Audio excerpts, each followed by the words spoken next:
শুধু সিংহাসনে বসে থাকো। মনসা দেবী দুইটি জীব নিয়ে চলে যাচ্ছে আপনার সিজুয়ায়, আপনি কেন বসে আছেন? যাও।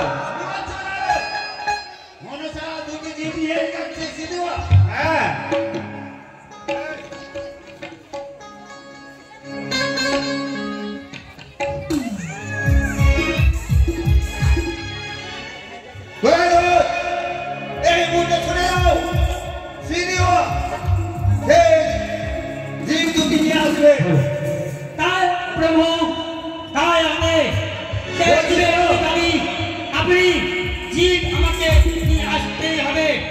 বলছি শোনো, আগে বলবে বুঝিয়ে, যদি না বুঝে তাহলে কি করবে জানো? বলুন কি করতে হবে? কৌশলে সে জীব নিয়ে আসবে আমার নিকটে। হবে প্রভু। চলো।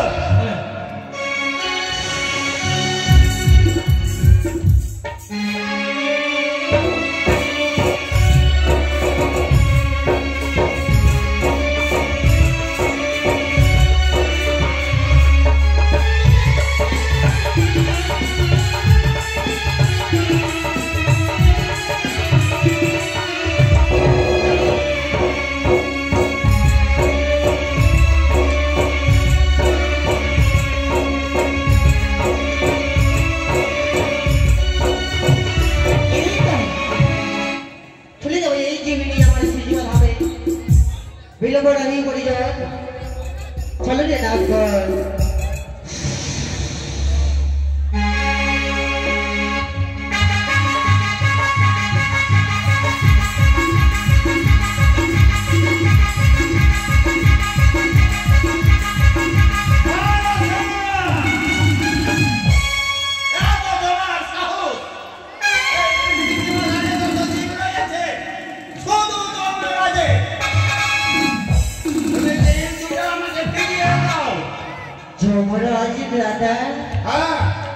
तुम्हारी चरण रही लो हमारी सरस्वती बोलना दादा, हमारी बोलना में तुम्हें लियो बो दादा गो।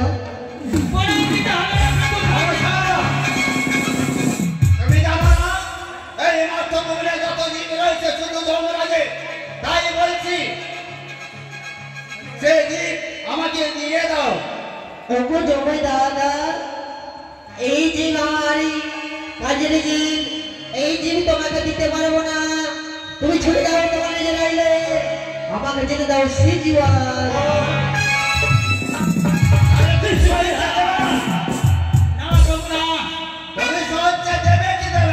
দেবরা হ্যাঁ বলো প্রভু।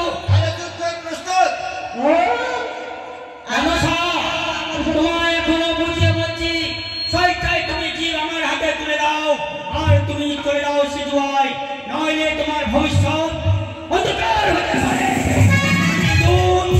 যদি ক্ষমা করে আমার প্রভু করবে, কিন্তু আমি না। আজ তোমার আমার সাথে প্রস্তুত করবে তাই না? কোথায় রে রাজা? এসো রাজা এসো, আজ আমার সিজুয়া আমি তোমাকে নিতে পারবো না, ছুটে এসো।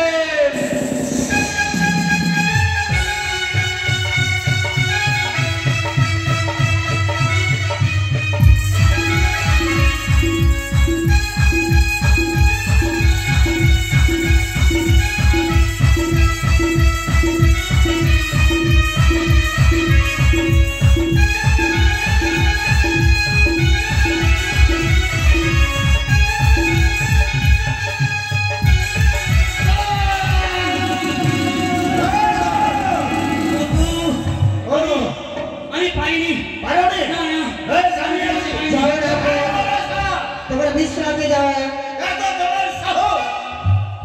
তুমি দিদি ফিরিয়ে দাও, না হলে গদা দিয়ে তোমার সাবধান হয়ে যাও। তাহলে তুমি দেবে কি দেবে না? দেবে না? না যদি দাও তাহলে এই কথা দিয়ে তোমার মাথাটা চূর্ণ বিচ্ছন্ন করে দেবো। তাহলে আমার সাথে তুমি সাবধান করবে।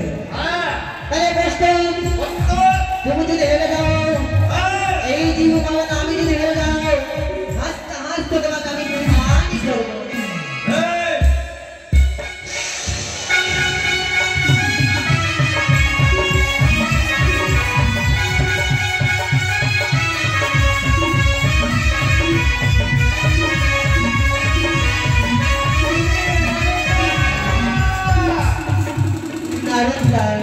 কি করতে চলেছো? জানো না, আরেকটা জানো, ভালো ওই অমরাবতীর আমি 2 খানা জীব নিয়ে এসেছি। ওই 2 খানা জীব আমার কাছে চাইছে রাজা। তা তো সত্যই, কিন্তু অধিকার জমে তুমি জানো?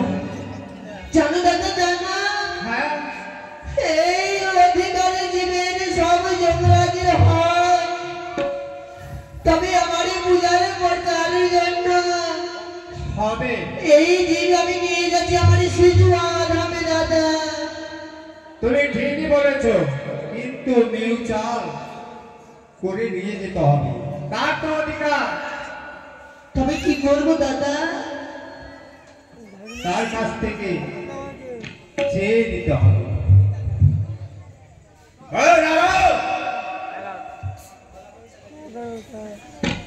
তোমার পিতার কাছে নিয়ে যাও। ও, আজ আমাকে পিতার কাছে ছুটে যেতে হবে। হ্যাঁ, বেশ, চলো, আমার পিতার কাছে যদি আমি ছুটে যদি আমি খারাপ পাই, তাহলে আর বিলম্ব নাই, পড়ে যাও। এই মুহূর্তে ছুটে যাবো আমার পিতার কাছে। তাই করো। এসো।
আপনি তো বলেছেন যে বর্তমানে যত জীব রয়েছে সে যমরাজে, আজ কারো পাত্তা এই দুই দিন আমার হাতে লিখছে না।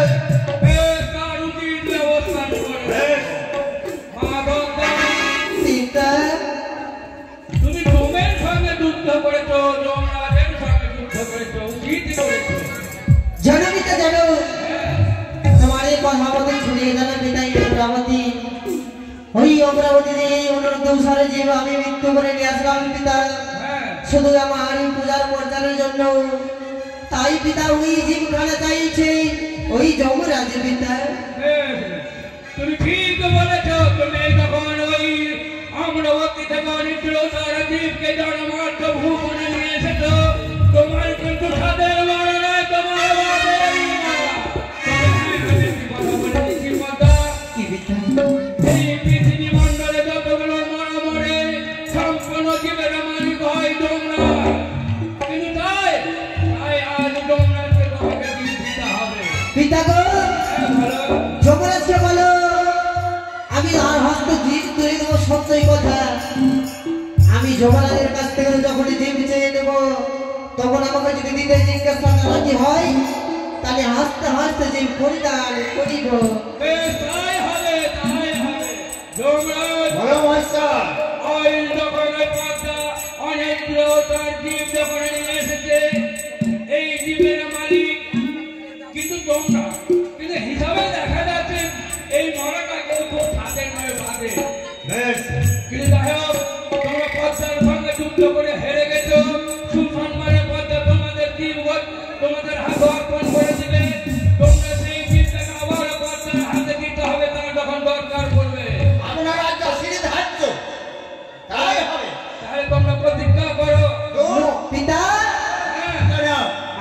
মুখের বাণী বিশ্বাস নাই, আমার সঙ্গে সত্য করতে বলো পিতা। বেশ, তাই হবে।